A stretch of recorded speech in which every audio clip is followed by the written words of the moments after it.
कि एक बार अभी डॉक्टर के पास भी जाते हैं, डॉक्टर के पास तो क्या है, दवा देता है, फिर दवा देता है, दवा यदि श्रद्धापूर्वक दी जाती है तो क्या हो जाती है, आदत। या अनेक ऐसे स्तोत्र पाठ जो है या मंत्र हैं, वे मंत्र क्या है, सुनाए जाते हैं, तो वे मंत्र में क्या है, नाम क्या करते हैं, नाम करते हैं। तो उसी प्रकार से ये मूल पाठ भी सुनकर आप क्या है, आत्मकर्मों की क्या करें, निंदा करें।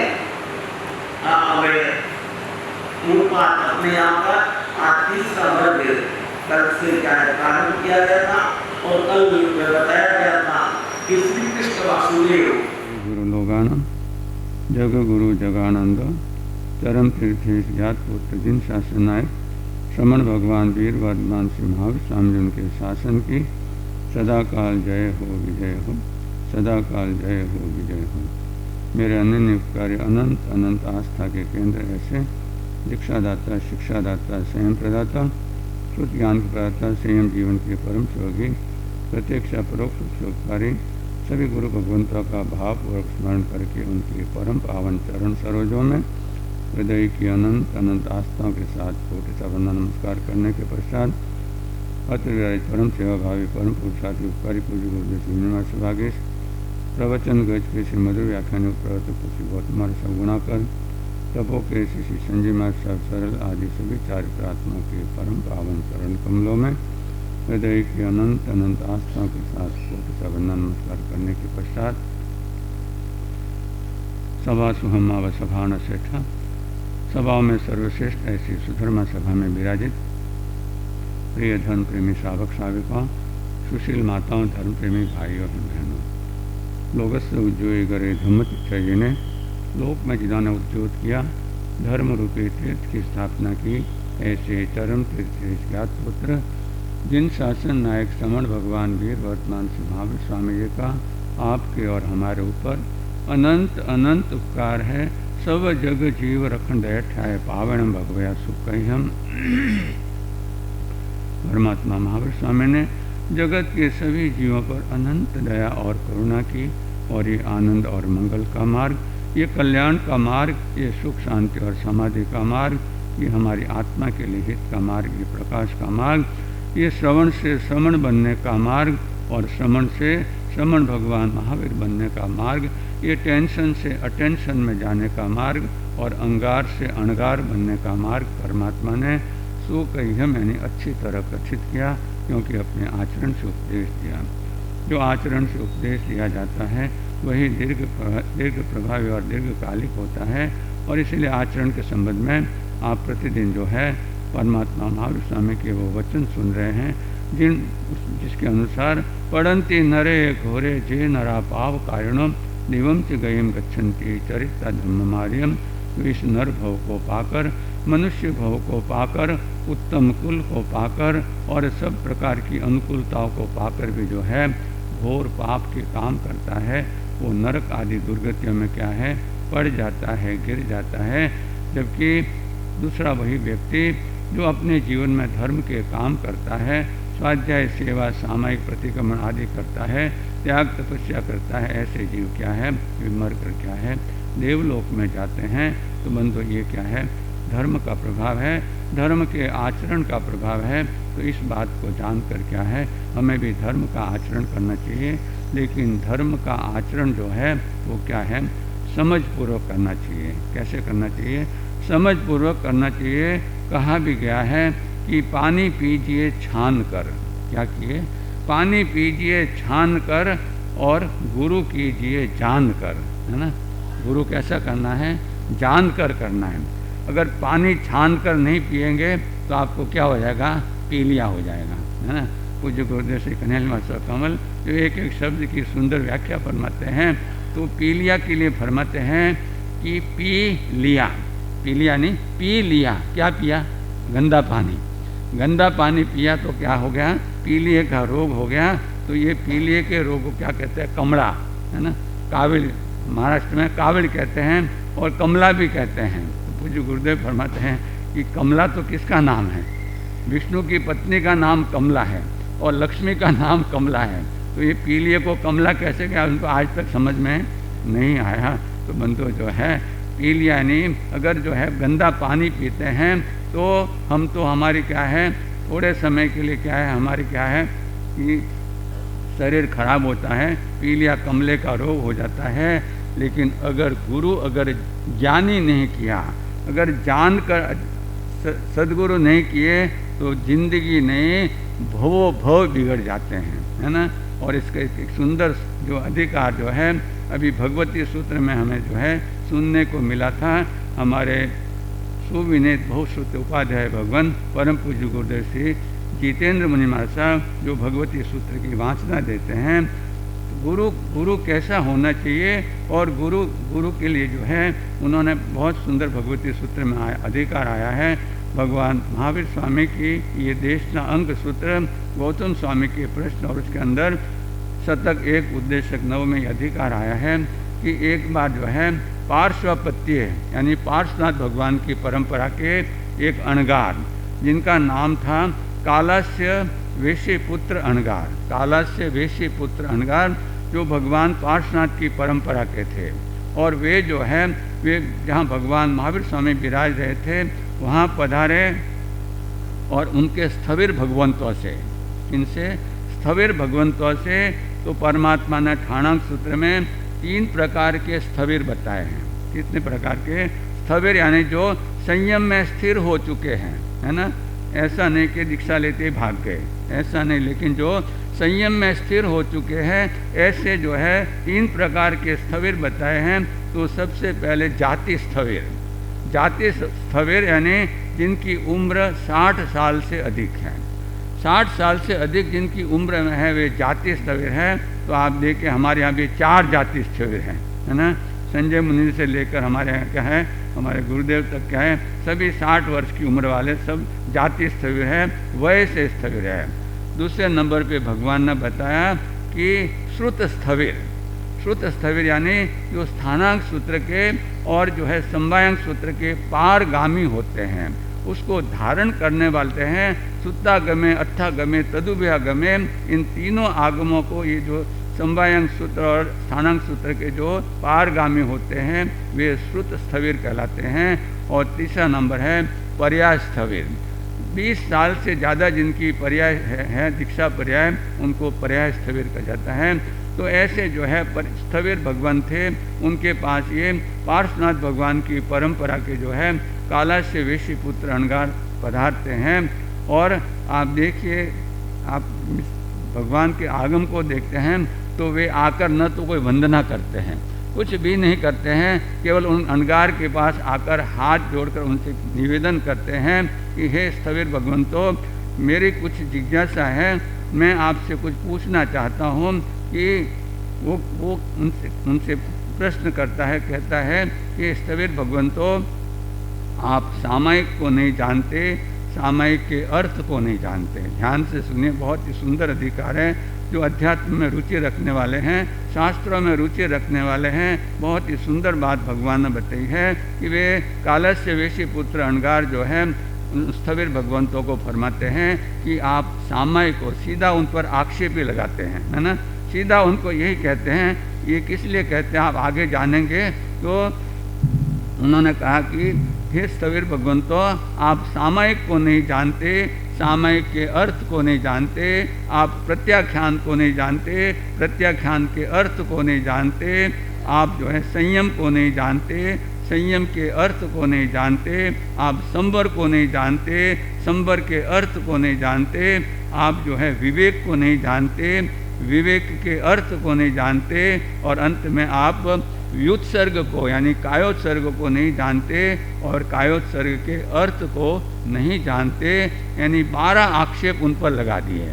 लेकिन स्थविर भगवान महावीर स्वामी की जो है शासन के, वे धीर वीर गंभीर, वे शांत रह के उनको जवाब देते हैं कि हे कालस्य वेशीपुत्र अणगार, हे देवानुप्रिय, हम जो है सामायिक के अर्थ को भी जानते हैं, सामायिक को भी जानते हैं, सामायिक के अर्थ को भी जानते हैं, यावत राष्ट्र यानी व्युत्सर्ग यानी कायोत्सर्ग को भी जानते हैं और कायोत्सर्ग के अर्थ को भी जानते हैं।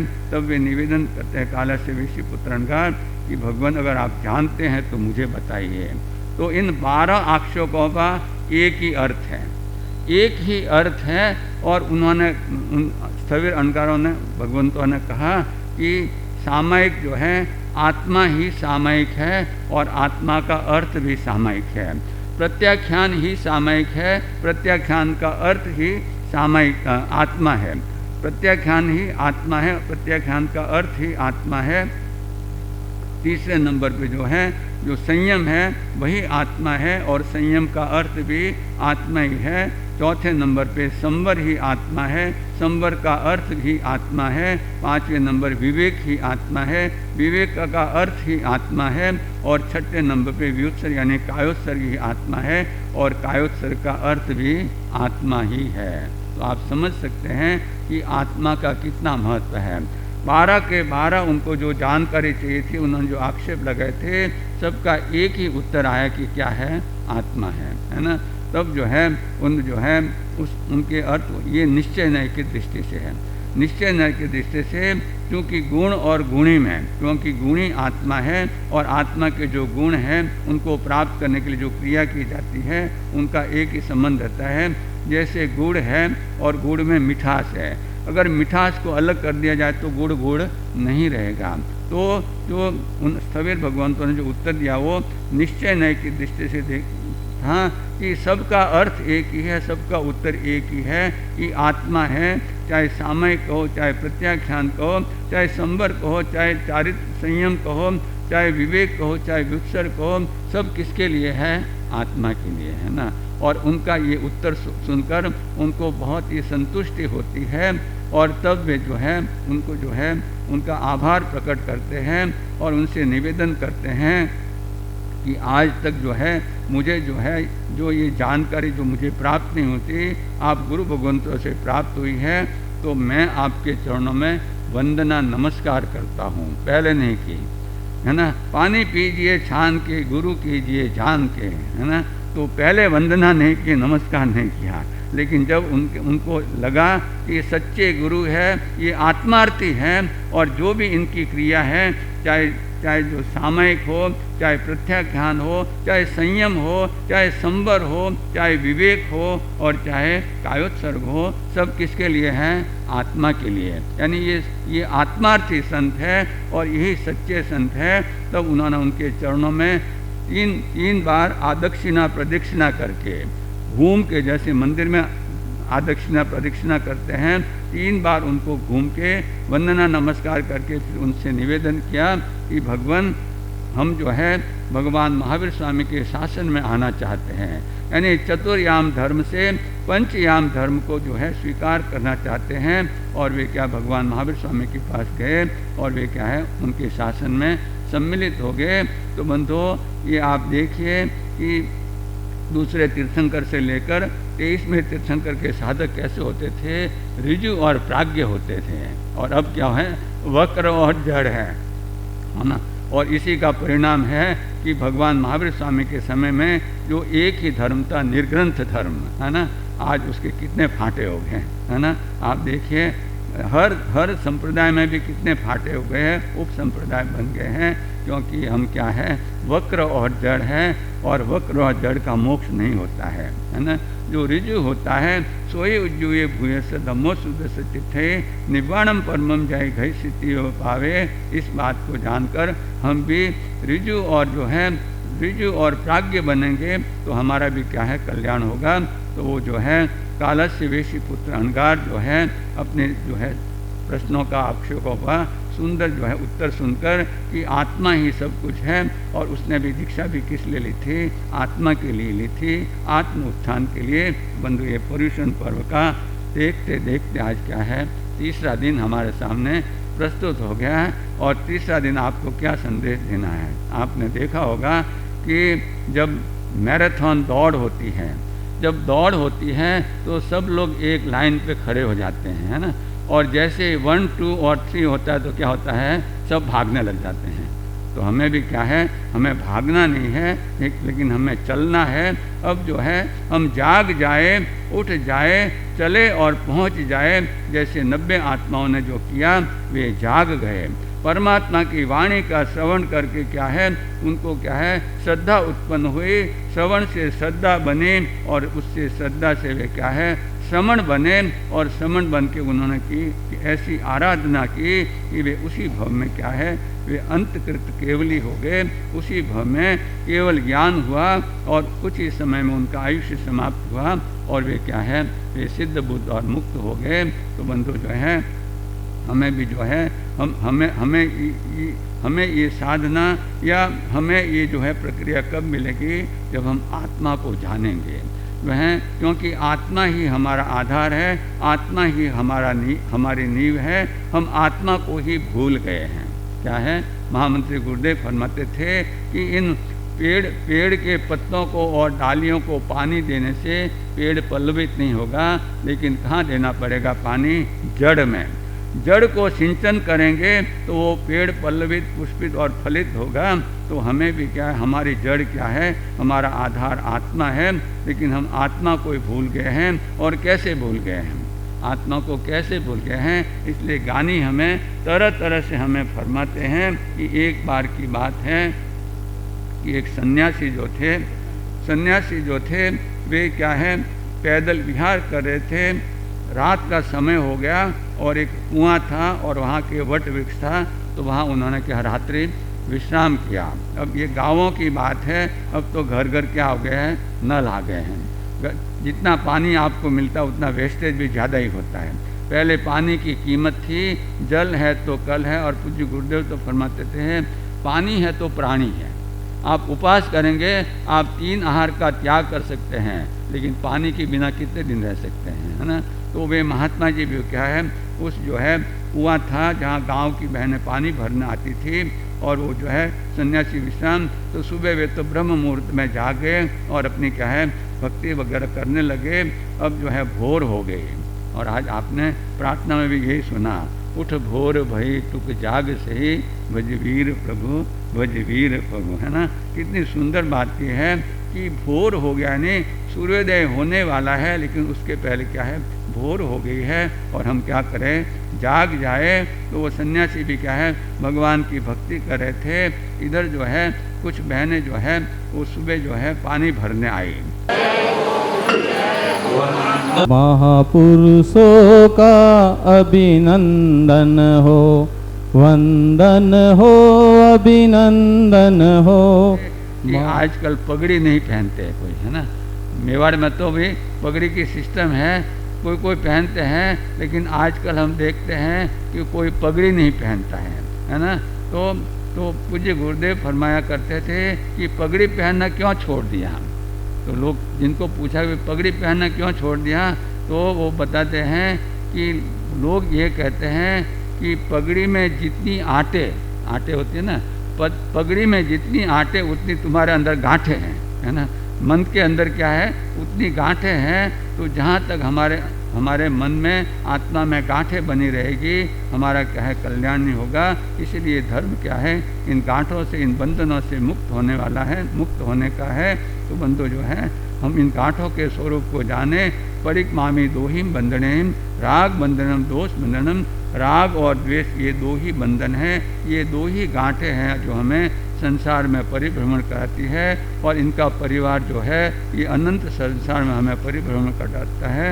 अंत में ये गांठें जो है हमारे जीवन का कितना नुकसान करती है। इन गांठों को बांधना सरल है, लेकिन क्या है, उनको खोलना बहुत मुश्किल है। सम्यक दर्शन ज्ञान चारित्राणी मोक्ष मार्ग, ये मुक्ति का मार्ग, गांठों से मुक्ति का मार्ग, ये सम्यक दर्शन ज्ञान और चारित्र का मार्ग है। तो ज्ञानी जो एक रूपक फरमाते हैं कि ये गांठों को बांधना और खोलना जो है, उसके लिए एक रूपक फरमाते हैं कि एक बार की बात है, मोरालिटी की क्लास, नैतिकता की क्लास चल रही थी, और उसमें प्रोफेसर साहब, जो सब बच्चे बड़े थे, छोटे बच्चे नहीं, लेकिन सब मैच्योर्ड बच्चे थे, और उनको कहा कि आज हम जो है प्रैक्टिकल करके तुमको कुछ शिक्षा देंगे, प्रैक्टिकल करके शिक्षा देंगे।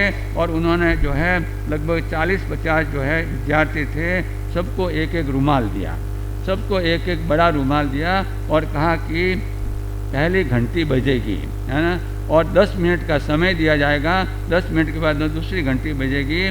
तो घंटी बजते ही तुमको रुमाल में गांठें बांधनी है। क्या करना है? रुमाल में गांठें बांधनी है। जो जितनी अधिक गांठें बांधेगा उसको सबसे पहला इनाम दिया जाएगा, है ना। तो घंटी बजी और फटाफट सबने गांठें बांधनी लगानी शुरू की और देखते देखते 10 मिनट तो क्या है ना, आप देखते आप देखिए ये 1 महीना भी पूरा हो गया और पर्यूषण पर्व भी आ गया, संवत्सरी भी आएगी और फिर क्या दिवाली भी आ जाएगी और क्या है विहार भी हो जाएगा। जो आई घड़ी जाती रही, लगी किसी के हाथ, चैन भी जाता रहा उसी घड़ी के साथ। वो घड़ी चैन लेकर आई थी, हमारे लिए सुख लेकर आई थी, हमारे लिए धर्म आराधना का संदेश लेकर आई थी, लेकिन हमने उस घड़ी को नहीं पकड़ा तो आई घड़ी जाती रही। लगी किसी के हाथ, जिसके हाथ लगी किसी ने मांस खमन किया, किसी ने क्या किया, किसी ने क्या, जिनके हाथ लगी उनके तो क्या है, उनको तो चैन और सुख मिल गया, लेकिन जिनके हाथ से घड़ी जाती रही उनके लिए क्या है, चैन भी जाता रहा उसी घड़ी के साथ। तो 10 मिनट का समय हो गया, पूरा हो गया। फिर कहा कि भाई लाओ, जो अपने रुमाल अपने पास ही रखो, मुझे नहीं देना है, अपने पास ही रखो और बताओ गिन करके किसने कितनी गांठें लगाई है। तो एक लड़के ने जो है सबसे अधिक जो है 35 गांठें लगाई थी, इतनी मैक्सिमम 35 गांठें। बोले कि अब तो रुमाल अपने पास ही रखो। अब जो है 10 मिनट का समय दिया जाता है, अब इन गांठों को खोलना है। क्या करना है? अब इन गांठों को खोलना है। जो अधिक से अधिक गांठें खोलेगा उसको जो सर्वश्रेष्ठ इनाम दिया जाएगा। अब देखिए, जब गांठें लगा तो दी, अब खोलने में कितने हैं, है ना। खोलने में जो है जब 10 मिनट का समय हो गया तो मैक्सिमम जो है 9 गांठें, है ना। एक लड़के ने 9 गांठें खोली, बाकी ने किसी ने 1 खोली, किसी ने 2 खोली, किसी ने 5 खोली। तो एक भाई ने, तो कहने का मतलब है हमारे उपप्रवर्तक गुरुदेव पूज्य श्री नरेश महाराज साहब ये दृष्टांत देते हैं कि गांठें बांधना कितना सरल है ना। 30-35 गांठें तो बांध ली, लेकिन खोलने में क्या है, खोलने में नानी याद आ गई। मुश्किल से 9 गांठें खोली, वो भी उसने पुरुषार्थ किया होगा फटाफट जो है, या उसकी गांठें ढीली होगी तो खुल गई। तो बंधु जो है ये तो जो है द्रव्य गांठें हैं, लेकिन अंदर जो है राग और द्वेष की भाव गांठें हैं, ये तेरे मेरे की गांठें हैं। ये क्या है, हमें इस अनंत संसार में परिभ्रमण कराने वाली है। तो उन गांठों से मुक्त होने के लिए ये निर्गुण प्रवचन, ये निर्गुण परमात्मा का शासन और ये पर्यूषण पर्व का जो है ये अति सुंदर अवसर आपके और हमारे सामने प्रस्तुत हुआ है। तो हम भी क्या है इसमें एक ही काम करें कि सबसे पहले तो इनको गांठों को जाने और इनको जानने के बाद में खोलने का प्रयत्न करेंगे तो हम भी एक दिन क्या बन जाएंगे, निर्ग्रंथ बन जाएंगे। ऐसा ये सुंदर धर्म, इसकी आराधना इस भव में भी हमें सुखी करने वाली है, पर भव में भी सुखी करने वाली है, भव में सुखी करने वाली है। याचे सुर तरुदेत सुख चिंतित चिंता रैन, बिन याचे बिन चिंतिए धर्म सकल सुख देन, धर्म सदा सुख देन। ऐसे सदा सुखी बनने के लिए हमें क्या है, धर्म की आराधना करते रहना चाहिए इन शुभ मंगल भावों के साथ में। बोले भगवान महावीर स्वामी। अनंत ज्ञान दर्शन के धारक, संसार के समस्त जीवों का कल्याण करने के लिए मोक्ष मार्ग का दिव्य संदेश देने वाले चरम तीर्थे शासनपति श्रमण भगवान महावीर स्वामी को एवं आचार्य भगवान, उपाध्याय भगवान तथा समस्त उपकारी गुरु भगवंतों के चरण कमलों में हृदय की अनंत आस्थाओं के साथ कोटिशः वंदना अर्ज करने के पश्चात 17 नंबर का पेज निकालेंगे। सभी पर्यूषण पर्व की अनन्य भक्ति करने के लिए इन पंक्तियों को अपनी जीवा से गुनगुनाकर पर्यूषण पर्वाधिराज के प्रति अपनी भावनाओं का परिचय देंगे। थे तो भक्ति सुपर्व मनावो, गुणवान थे तो भक्ति सुपर्व मनावो, गुणवान। अवसर आयो थारे हाथ में, अवसर आयो थारे हाथ में। पर्व पजूषण प्यारो जन मन मंगलकारी। पर्वराज पर्यूषण प्यारो जन मन मंगलकारी।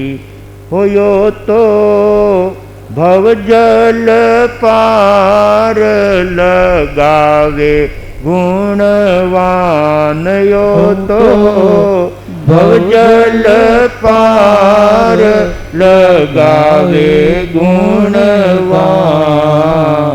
अवसर आयो थारे हाथ में। अवसर आयो थारे हाथ में। जन्म मरण रोग मिटालो। जन्म मरण रोग मिटालो। थे तो करनी करीने मुक्ति पावो गुणवान। थे तो करनी करीने मुक्ति पावो गुणवान। अवसर आयो थारे हाथ में। अवसर आयो थारे हाथ में। पुण्यवानी सु नरतन पायो। पुण्यवानी सु नरतन पायो। जीवन उच्च बनावो गुणवान। थे तो कर्मारा बंध खपावो गुणवान। अवसर आयो थारे हाथ में। अवसर आयो थारे हाथ में। धर्म ध्यान री करो कमाई। मोह निंदिया सु जागो। धर्म ध्यान री करो कमाई। मोह निंदिया सु जागो। घर में ज्ञान री ज्योति जगावो गुणवान। घर में ज्ञान री ज्योति जगाओ गुणवान। अवसर आयो थारे हाथ में। अवसर आयो थारे हाथ में। भाग्य उदय सु गुरुआरो योग मिल्यो है नामी। भाग्य उदय सु गुरुवारो योग मिल्यो है नामी। थे तो गौतम रे संग गावो गुणवान। थे तो गौतम रे संग गाओ गुणवान। अवसर आयो थारे हाथ में। अवसर आयो थारे हाथ में। उठे तो भक्ति सु पर्व मनावो गुणवान। थे तो भक्ति सु पर्व मनाओ गुणवान। अवसर आयो थारे हाथ में।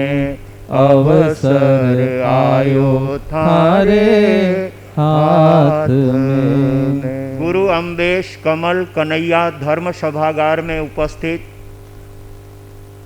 समस्त धर्म प्रेमी अपने जीवन को सद्गुणों से भावित करने की अनन्य अभिरुचि रखने वाले प्रिय श्रोताजनों, सुशील माताओं एवं बहनों, समय अपनी गति से दौड़ता हुआ चला जा रहा है।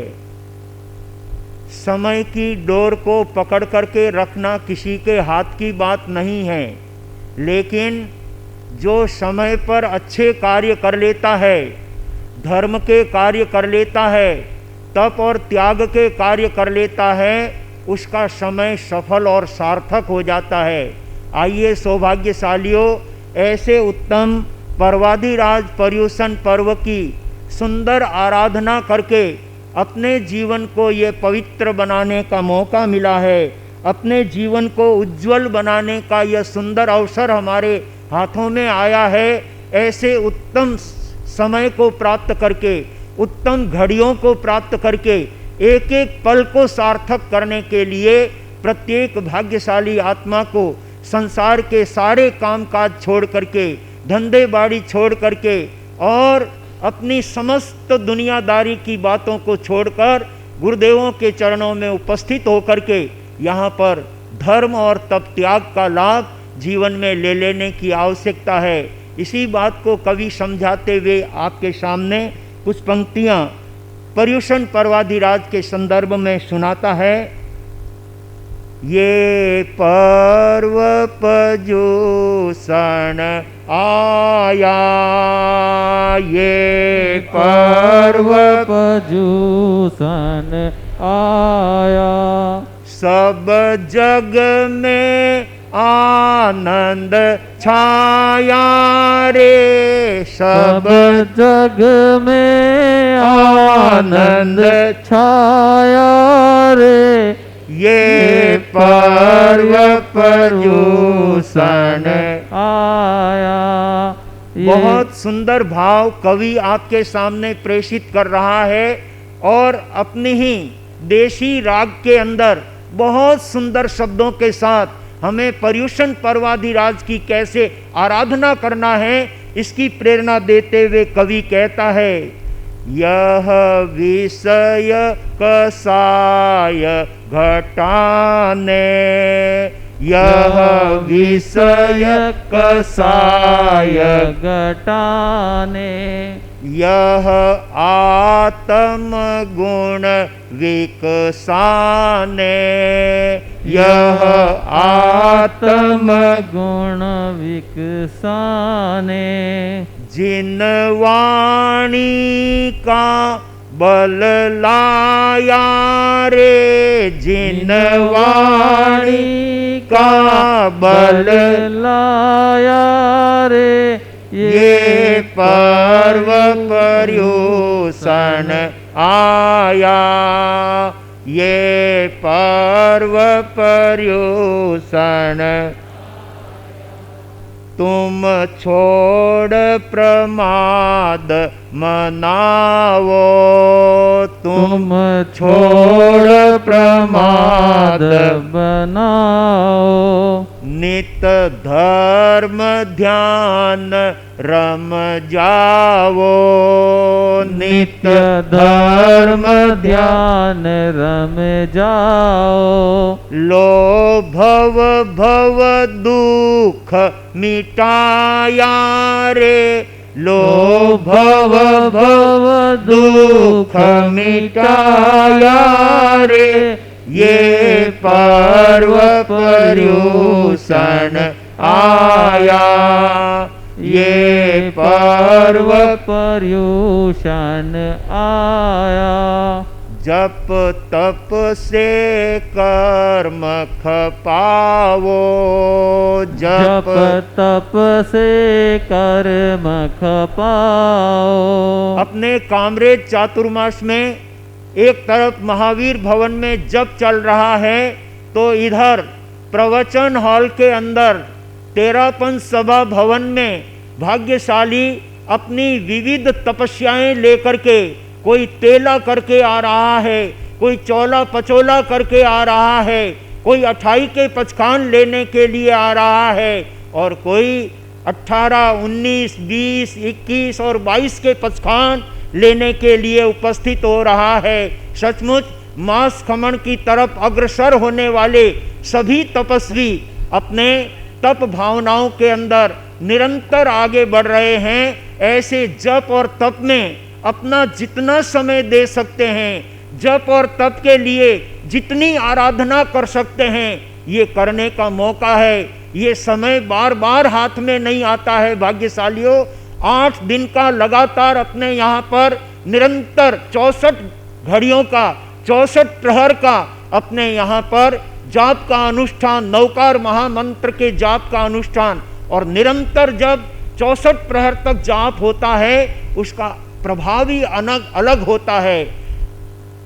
वैदिक शास्त्र के अंदर 64 प्रहरी पीपर आती है, एक साधारण पीपर आती है और एक 64 प्रहर तक उसको घोट घोट करके इतनी प्रबल बना दी गई है कि वो पीपर लेने वाले को अनेक रोग उसके प्रशांत हो जाते हैं। ऐसे ही 64 प्रहर तक निरंतर जाप का अनुष्ठान करने से अपने कर्मों की निर्जरा होती है, अपनी आत्मा पावन बनती है, अपने जीवन को विशुद्ध करने का ये सुंदर अवसर हमारे हाथों में आया है। जिन भाग्यशालियों ने अब तक अपना नाम नवकार मंत्र के जाप में नहीं लिखाया है, वास्तव में वो कोरे रह गए हैं। जाप में नाम लिखा करके अपने अपने समय पर जाप के लिए वहाँ पर अनुष्ठान करने के लिए पहुँचना, जाप करने के लिए पहुँचना। भाग्यशाली तो वे हैं जो रात को 12 बजे से लेकर 5 बजे तक अपनी सेवाएं देते हैं।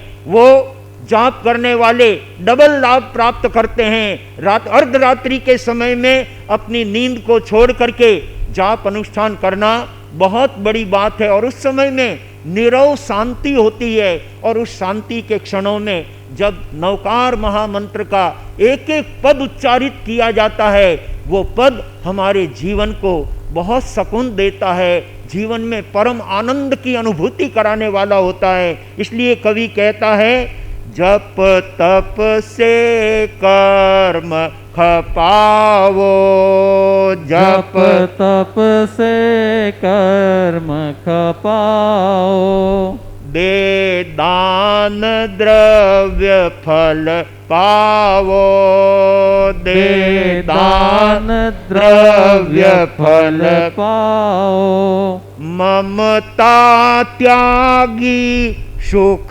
पावो रे, ममता त्यागी सुख पावो रे, ये पर्व पर्यूषण आया, ये पर्व पर्यूषण आया। जो दानशील आराधे, जो दानशील आराधे, तप 12 भेदे साधे, तप 12 वेद ये साधे, शुद्ध मन जीवन सरसाया रे, शुद्ध मन जीवन सरसाया रे, ये पर्व पर्यूषण आया, ये पर्व पर्यूषण आया।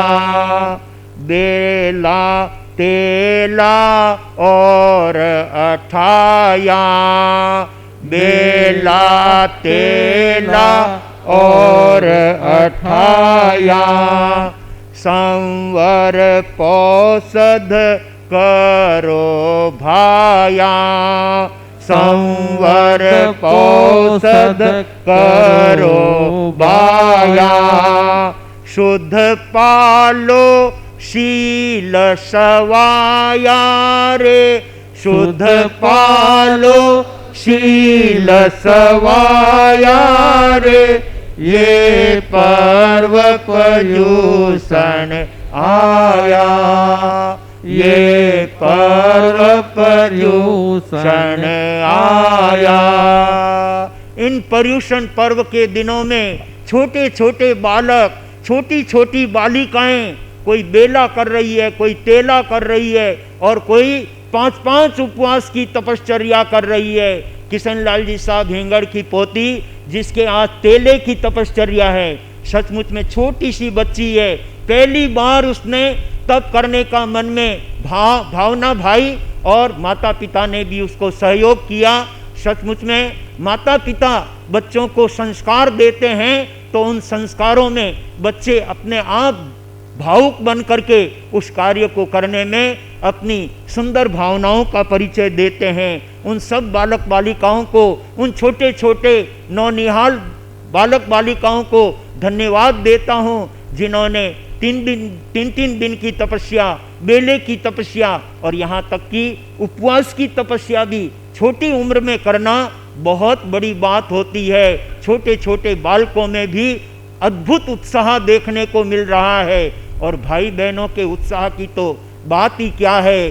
बेले, तेले, पचोले, 28, 11, 15, 21 और 31 और उससे भी आगे अभी अपने सामने 34 उपवास की तपस्या लेकर के नंगावत परिवार की एक बहन वंदना जी उपस्थित हो रहे हैं। 41 उपवास करने के भाव हैं, और सचमुच में बंधुओं, इन पर्व पर्युषण के दिनों में और सावन और भादवे के महीने में सहज तपस्या की भावना बनती है, और प्रकृति का भी सहयोग मिलता है। क्योंकि बारिश होती रहती है, मौसम अनुकूल होता है, तो तप करने में बहुत बड़ा संबल मिलता है। इसलिए ऐसे सावन भादवे के महीने में अपनी भावनाओं का उत्तम परिचय देते हुए व्यक्ति को तप के क्षेत्र में अवश्य आगे बढ़ करके और विविध तप अनुष्ठान करके, संवर और पौषध की आराधना करके, हमारे यहाँ पर बाहर से आए हुए अनेक श्रावक श्राविका जो उपवास आदि नहीं कर सकते हैं, वो भी संवर करते हैं, दया करते हैं, व्रत प्रत्याख्यान में रहते हैं, दिन में 15-15 सामयिक की आराधना करते हुए इस पर्युषण पर्व की भव्य आराधना कर रहे हैं। उन सभी तपस्वियों को और धर्म ध्यान करने वालों को साधुवाद देता हूँ। हमारे भाई श्री चांदमल जी चपलोत, जिनके आज अठपौरिया पोषा है, और भी कई भाई बहनों के पौषध की भावना चल रही है। कई लोग सायंकाल आकर के पौषध करते हैं, और कोई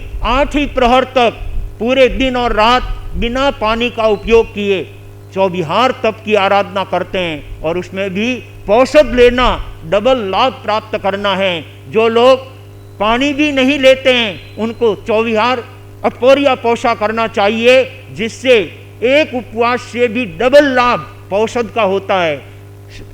उपवास की 16 सामयिक होती है, लेकिन पौषध करने वाले की 32 सामयिक का लाभ होता है।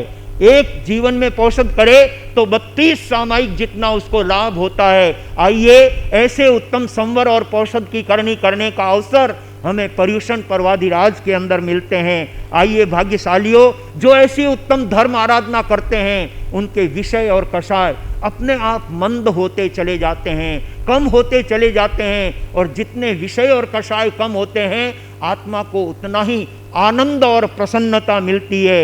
इसलिए कवि कहता है, तुम विषय कषाय घटावो, तुम विषय कषाय हटाओ, मन मलिन भाव मत लावो, मन मलिन भाव मत लाओ, निंदा विकता तज भाया रे, निंदा विकता तज भाया रे, ये पर्व पर्युषण आया, ये पर्व पर्युषण आया। जन जन का मन हर्षाया, जन जन का मन हर्षाया, बालक गण भी हुलसाया, बालक गण भी हुलसाया। आत्म शुद्धि हित आया रे, आत्म शुद्धि हित आया रे, ये पर्व पर्युषण आया, ये पर्व पर्यूषण आया। समता से मन को जोड़ो, समता से मन को जोड़ो, ममता का बंधन तोड़ो, ममता का बंधन तोड़ो। बहुत मुश्किल है ममता भाव छोड़ना। जीवन में ममता ही तकलीफ देती है, ममता ही हमारी आत्मा को कष्ट देती है। एक बादशाह आगे सामायिक करके बैठे हुए थे और प्रवचन सुन रहे थे, प्रवचन में लीन हो रहे थे, और इतने में उनका छोटा सा पोता दादा के पास आया।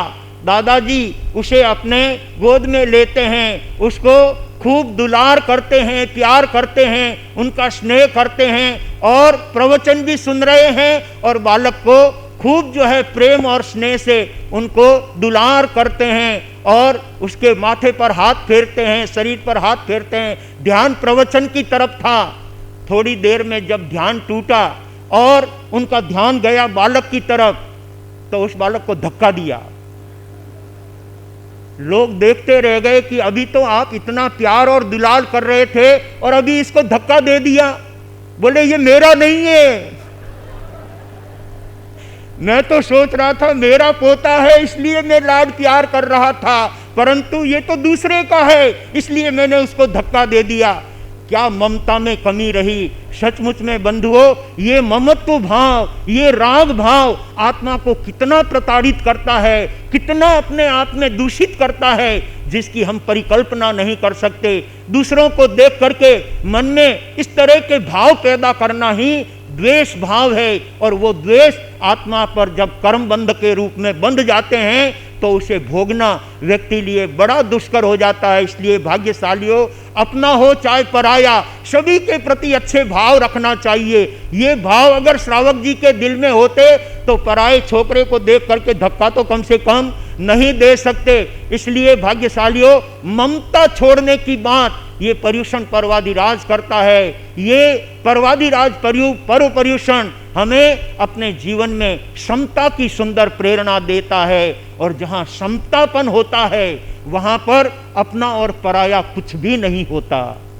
चाहे अपना है तो भी वही आनंद, और कोई पराया है तो भी उसके प्रति वही लगाव, वही प्रेम, वही स्नेह, वही उसके प्रति प्यार की भावना होती है। और ऐसी भावना जहाँ पर होती है वहाँ पर कर्म बंध नहीं होते हैं। जहाँ तेरा मेरा आ जाता है वहाँ कर्म बंध की बातें होती है। इसलिए भाग्यशालियों, अपने जीवन को ममता भाव से हटाओ और अपने जीवन को समत्व में जोड़ो।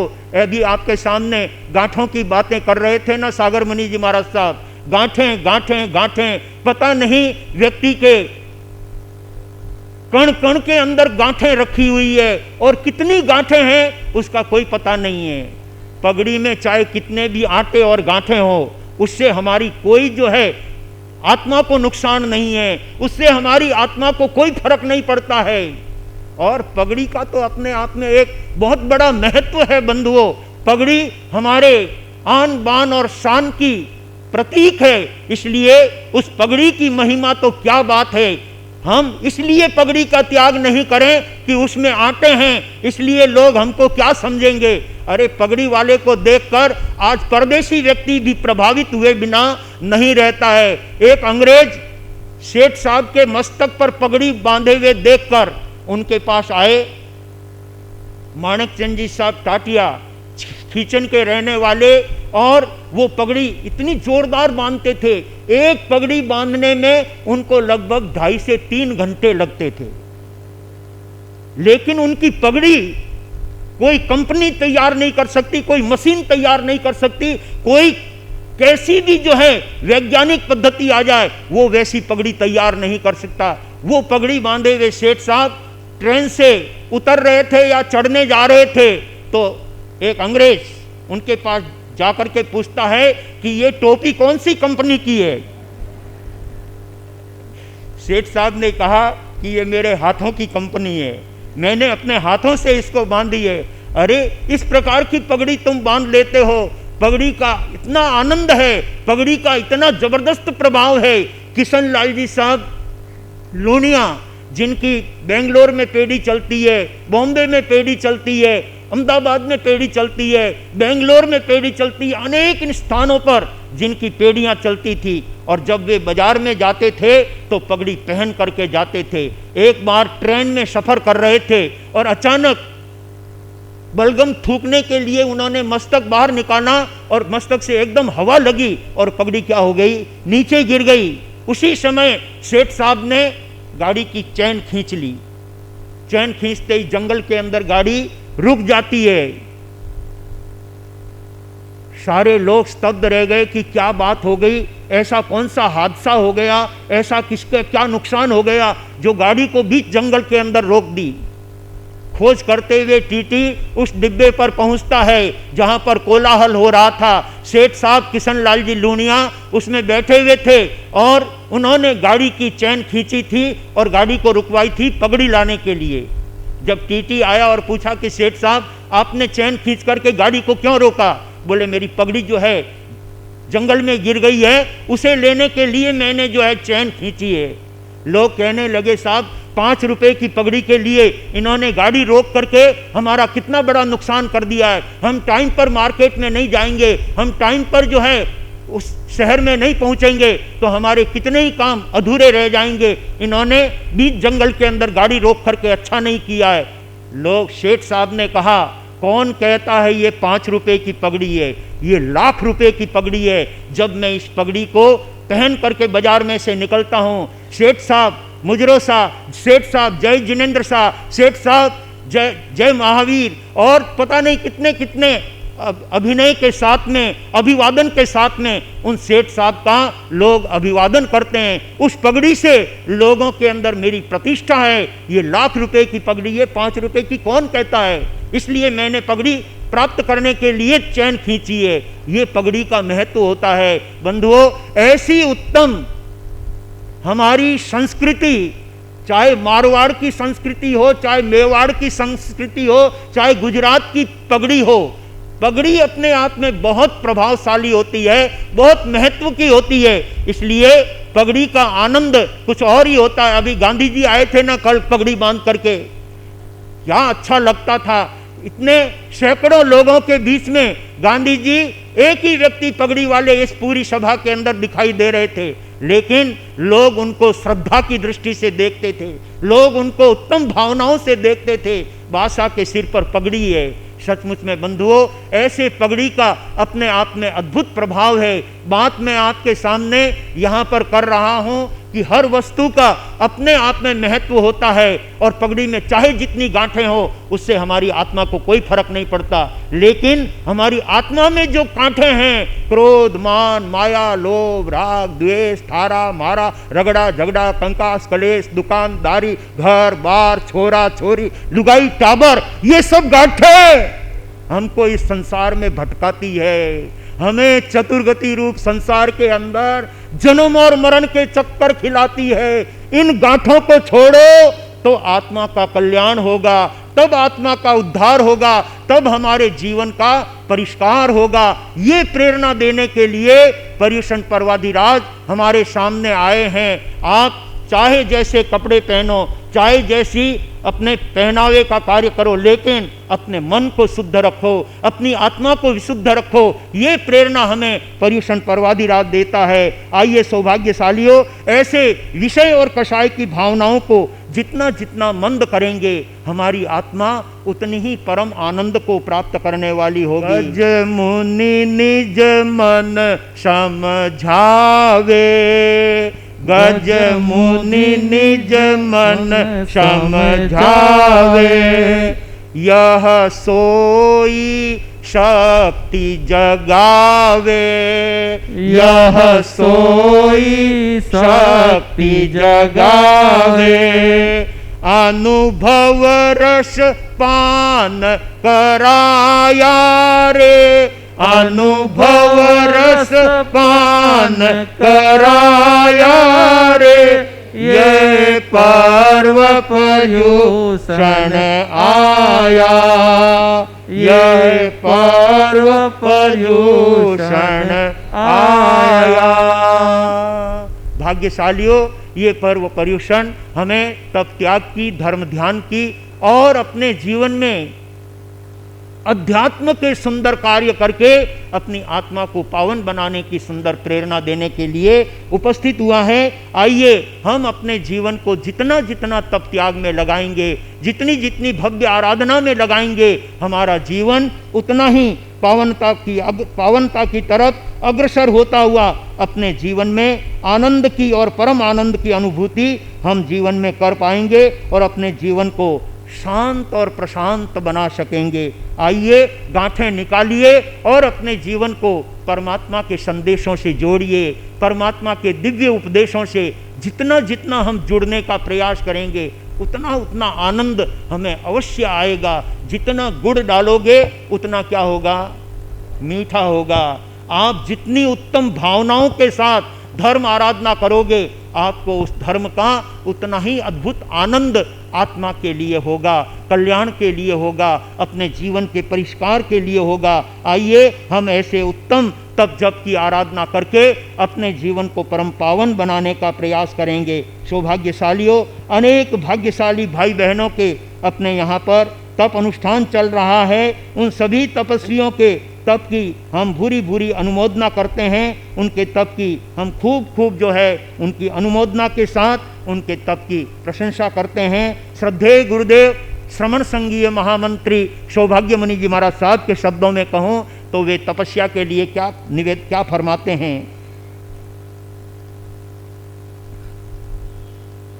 तपस्या का मंगलमय साधन, तपस्या का मंगलमय साधन, जीवन में ज्योति जगाता है, जीवन में ज्योति जगाता है। चंचलता मेट समाधि की, चंचलता मेक समाधि की, सुंदरतम लहरें लाता है, सुंदरतम लहरें लाता है। सचमुच बंधुओं, ये तपस्या हमारे जीवन में अद्भुत आनंद देने वाली है, जीवन में एक अद्भुत ज्योति जगाने वाली है। जीवन के अंदर अनेक प्रकार के आनंद और परम आनंद को देने वाली ये तपस्या है। ऐसे समस्त तपस्वियों के तप की भूरी भूरी अनुमोदना करते हुए, तप की भूरी भूरी यहाँ पर अनुमोदना और प्रशंसा करते हुए कहना चाहूँगा, आज हमारे बीच में अनेक तपस्वी तप की भावना लेकर के आए हैं। श्रीमती वंदना जी, ललित कुमार जी नंगावत, जो वलसाड़ के पास रोनवेल में रहते हैं, आज उनके 34 उपवास की भावना प्रत्याख्यान लेंगे और 41 उपवास करने के भाव हैं। मैं एक बात स्पष्ट कर देना चाहता हूँ, जो भी तपस्वी लास्ट में जो तप प्रत्याख्यान यहाँ पर करेंगे, उन्हीं की तपस्या को यहाँ पर मान्य किया जाएगा। बाकी जो भी तपस्याएं की जा रही है, जो भी तपस्या के पचखान होते हैं, वो अपनी आत्म शांति के लिए होते हैं, अपने आत्म आनंद के लिए होते हैं। लेकिन संघ की एक व्यवस्था होती है और उस व्यवस्था के अनुसार लास्ट में जो तपस्वी यहाँ आकर के प्रत्याख्यान लेता है, उन्हीं के तप के प्रत्याख्यान गिने जाते हैं। या फिर गुरु भगवंतों से घर पर रहते हुए तपस्या के पचखान लेता है, उन तपस्वियों के तप यहाँ पर कामरेज संघ के अंदर मान्य किए जाते हैं। इसलिए जो भी तपस्या करने वाले भाई बहन हैं, वो लास्ट तपस्या के पचखान यहीं आकर करेंगे तो उनकी तपस्या यहाँ पर मानी जाएगी। वंदना जी ने आज 34वां उपवास करके अपने परिवार के साथ जिन शासन का गौरव बढ़ाया है, बहुत बहुत धन्यवाद देता हूँ। और साथ ही आज कुछ प्रत्याख्यान यहाँ पर हमारे सभा के बीच में होने वाले हैं, जो जहांगीरपुरा सूरत से हमारे बीच आए हैं। हेतल बाई गन्ना, जिनके आज 8 उपवास है, सागरमल जी गन्ना जिनके आज 6 उपवास है, दीपक जी खमेसरा जिनके आज 5 उपवास है और आगे बढ़ने के भाव हैं। और मेरा जहाँ तक ख्याल है वे लास्ट पचकान भी यहीं पर लेंगे। जितने भी तपस्वी हैं वे लास्ट में यहाँ पर पचकान लेंगे।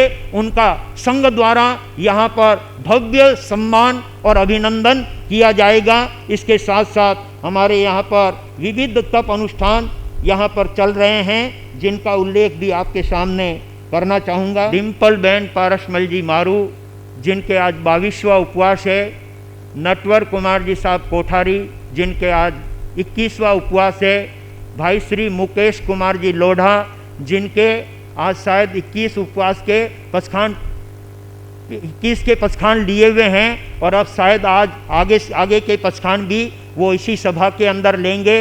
इसी के साथ हमारे भाई श्री बालचंद जी साहब मेहता जिनके आज 15वां उपवास है और इन सभी तपस्वियों के आगे से आगे बढ़ने के भाव हैं। और मैं समझता हूँ पर्युषण पर्वाधिराज तक इन सब की तपस्या गतिमान रहेगी। उन सभी तपस्वियों के तप की सुखशाता पूछते हुए उनके तपस्या की मंगलमय कामना करता हूँ और वो अपने तप के क्षेत्र में शातापूर्वक आगे बढ़ते हुए अपनी आत्मा का, अपने परिवार का और अपने संघ का गौरव बढ़ाने का कार्य कर रहे हैं। सभी तपस्वियों को बहुत बहुत साधुवाद, बहुत बहुत धन्यवाद। आप सब लोग इस प्रकार से पर्युषण पर्वाधिराज के अंदर तप अनुष्ठान कर रहे हैं। आज पक्षी पर्व का दिन है। सभी सौभाग्यशाली भाई बहनों से कहना चाहूँगा, पर्वाधिराज के बीच में ये एक ही पक्षी आती है, इसलिए आज पक्षी के दिन भाई लोग महावीर भवन के अंदर वहाँ पर प्रतिक्रमण करने का ध्यान रखेंगे। 15 दिनों के पापों की आलोचना जिस प्रतिक्रमण के द्वारा होती है, ऐसे सुंदरतम और अपनी आत्मा को विशुद्ध बनाने के लिए सभी सायंकाल प्रतिक्रमण करने का ध्यान रखेंगे। बहनों के लिए भी महावीर भवन में नीचे के हॉल में प्रतिक्रमण की व्यवस्था रखी है और वहाँ पर यदि समावेश नहीं हो सके तो बहनों के लिए यहाँ तेरापन सभा भवन में भी व्यवस्था रखी है। जो भी जहाँ पर रह कर के प्रतिक्रमण का लाभ लेना चाहता है वो आज पक्षी के दिन अवश्य अधिक से अधिक संख्या में उपस्थित होकर के पक्षी प्रतिक्रमण करने का पूरा लक्ष्य रखेंगे और ज़्यादा से ज़्यादा धर्म आराधना में जुड़ने का भाव रखेंगे। और नवकार महामंत्र के जाप में आप सब लोग जिन्होंने नाम लिखाया है वो अपने अपने वारे के समय, अपने अपने टाइम के समय वहाँ पर पहुँच करके और जप आराधना करने का भाव रखेंगे।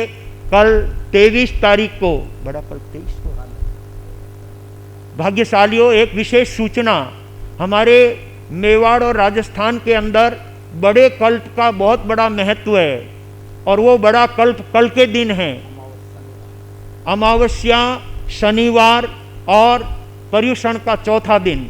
इसलिए बड़े कल्प के दिन बहनें बहुत ज़्यादा संख्या में उपवास करती है और उसे सौभाग्य का उपवास माना जाता है और इसलिए उसको बड़े कल्प के नाम से उच्चारण किया जाता है।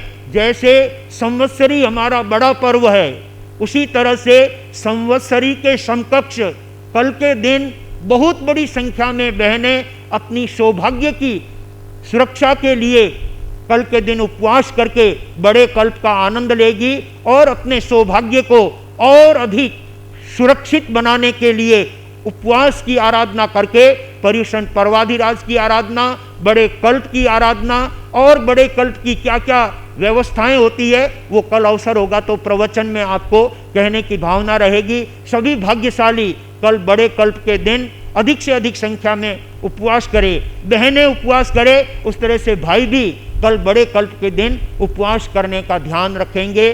बड़े कल्प के दिन उपवास करना संवत्सरी जैसा लाभ तपस्या का प्राप्त होता है, इसलिए बड़े कल्प के दिन अधिक से अधिक भाई बहन उपवास की आराधना करके बड़े कल्प की खूब अच्छी तरह से लाभ लेंगे।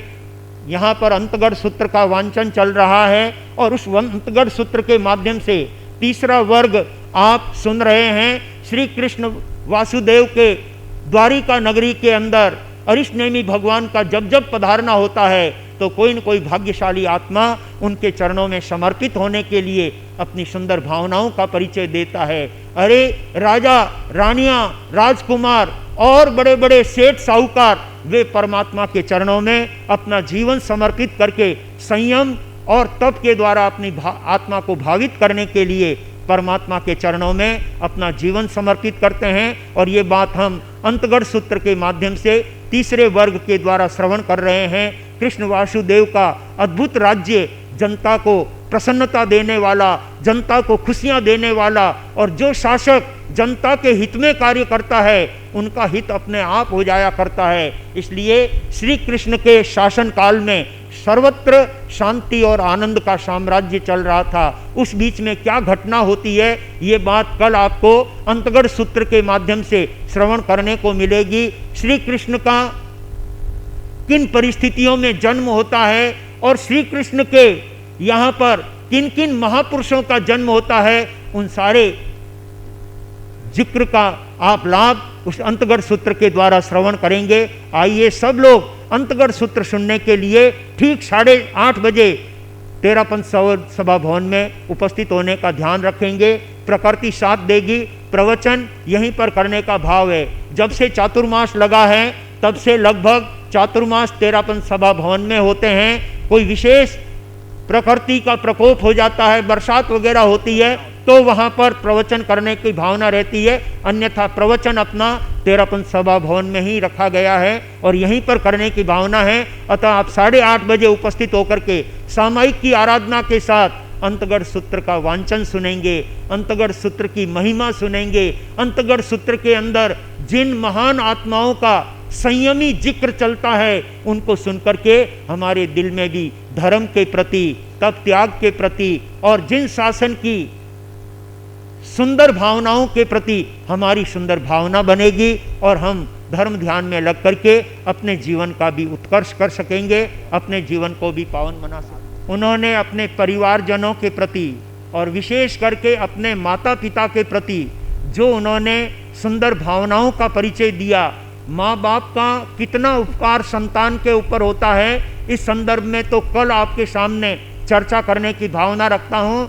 और कई लोगों की भावना है कि श्रवण कुमार की घटना और श्रवण कुमार का कथानक हम आपके मुख से सुनना चाहते हैं, तो श्रवण कुमार की कथा कल प्रवचन के अंदर रखी जाएगी। सभी भाग्यशाली अधिक से अधिक संख्या में उपस्थित होकर के श्रवण कुमार का जिक्र कल के प्रवचन में सुनने का भाव रखेंगे। श्री कृष्ण वासुदेव ने अपनी माता देवकी को उदासीन देख करके और उनकी भावनाओं को पूरी करने के लिए वो किस तरह से पौषध करते हैं और किस प्रकार से अपनी माता की भावनाओं को पूरी करते हैं और माता बालक का बचपन देख सके, इसके लिए गज सुकुमार को प्राप्त करने के लिए वो देवता को वहाँ पर तेला करके बुलाते हैं और उन्होंने कहा मेरे छोटा भाई गज सुकुमार होगा, मेरा छोटा भाई होगा, उसको तुम मेरी माता से अलग नहीं करोगे। देवता ने उनको आश्वासन दिया, आप जैसा चाहते हैं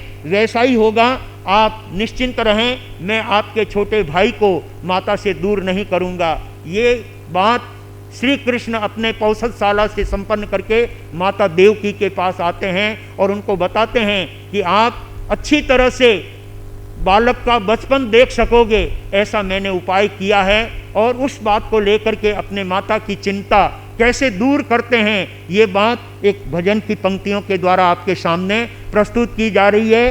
पेज नंबर 121। हिम झूरे देव की रानी, इम झूरे देव की रानी, या तो पुत्र बिना विल खानी रे, या तो पुत्र बिना विल खानी रे, इम झूरे देव की रानी, इम झूरे देव की रानी। मैं तो सातों नंदन जाया, मैं तो सातों नंदन जाया, तीन एकन गोद रमाया रे, पण एकन गोद खिलाया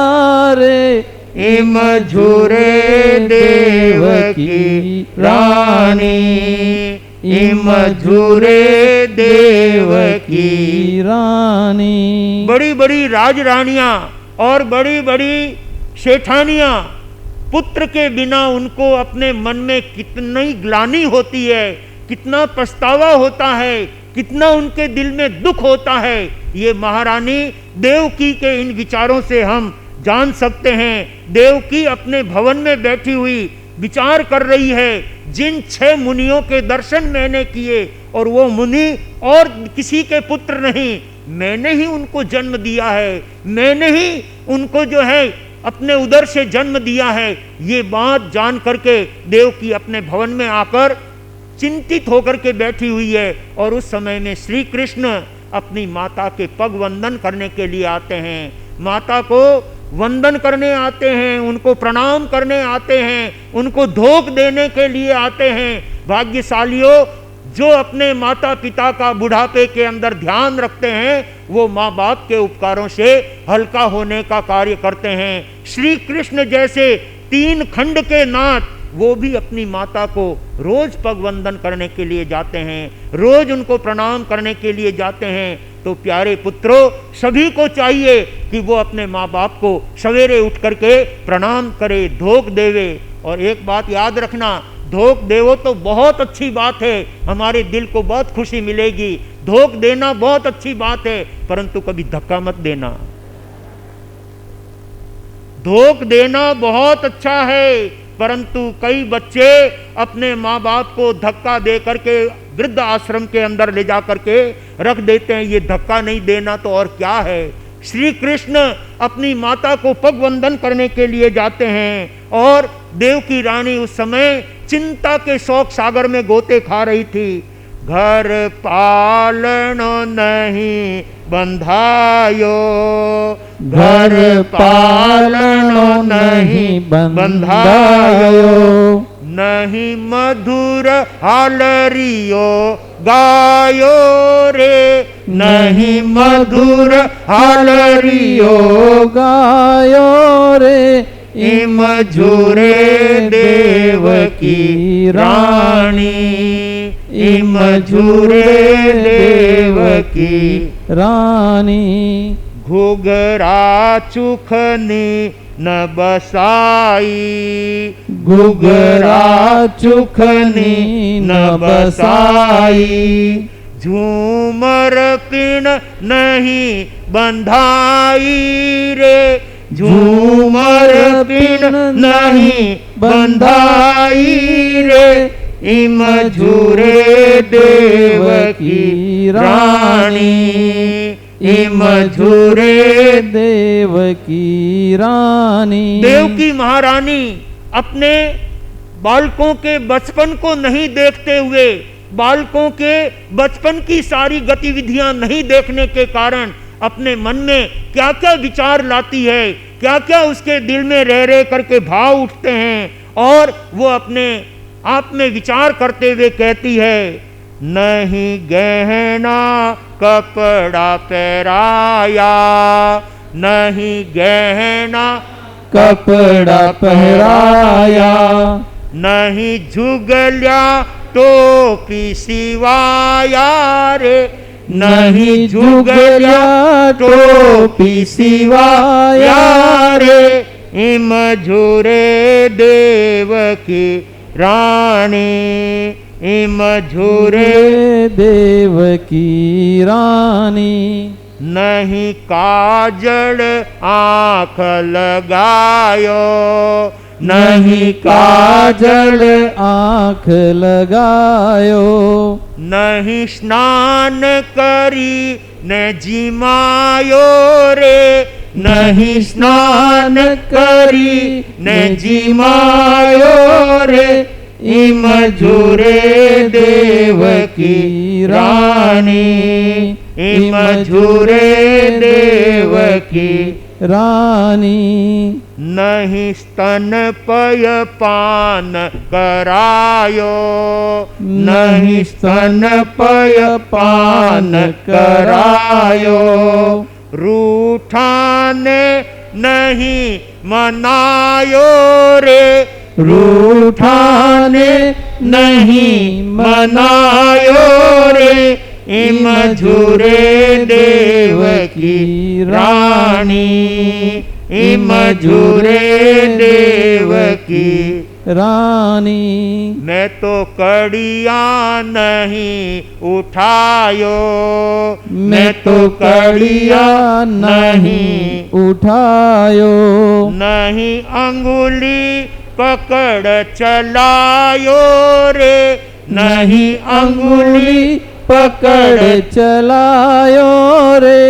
इम झूरे देवकी रानी, इम झूरे देवकी रानी। और बच्चों के सामने एक माता अपना कैसे मनोरंजन करती है और अपने भावों को अपने पुत्र के प्रति किस तरह से दर्शाती है, ये बात कहते हुए कवि कहता है, घू घू कहीं नहीं डरायो, घू घू कहीं नहीं डरायो।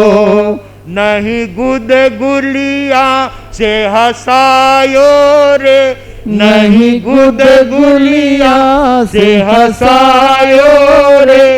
इम झूरे देवकी रानी, इम झूरे देवकी रानी। नहीं मुख पे चूंबा दीधा, नहीं मुख पे चुम्बा दीदा। नहीं हर्ष वारणा लीधा रे, नहीं हर्ष वारणा लीधा रे। इम झूरे देवकी रानी, इम झूरे देवकी रानी। और अपने बच्चे के लिए क्या क्या खिलौने और क्या क्या साधन जुटाते हैं, उसके लिए देव की माता अपने शब्दों में क्या कहती है, नहीं चकरी भंवरा मंगाया, नहीं चकरी भंवरा मंगाया। नहीं गुलिया गेंद बसाया रे, नहीं गुलिया गेंद बसाया रे। इम झूरे देवकी रानी, इम झूरे देवकी रानी। और महारानी देवकी इन सब बातों का विचार करते हुए किस आर्त ध्यान के गहराई में डूबी हुई है, और उस समय श्री कृष्ण उनको पगवंदन करने के लिए आते हैं। मैं जन्म तना दुख देखा, मैं जन्म तना दुख देखा। गया निष्फल जन्म अलेख्या रे, गया निष्फल जन्म अलेख्या रे। इम झूरे देवकी रानी, इम झूरे देवकी रानी। मैं अभागन पुण्यन कीधा, मैं अभागन पुण्यन कीधा। तीन थी सुत बिछड़ा लीधा रे, तीन थी सुत बिछड़ा लीधा रे। इम झूरे देवकी रानी, इम झूरे देवकी रानी। गले बे हाथ नजर है धरती, गले बे हाथ नजर है धरती। आँखों आंसू झर झरती, आँखों आंसू झर झरती। पगवंदन किसन पधारे, भगवंदन किसन पधारे।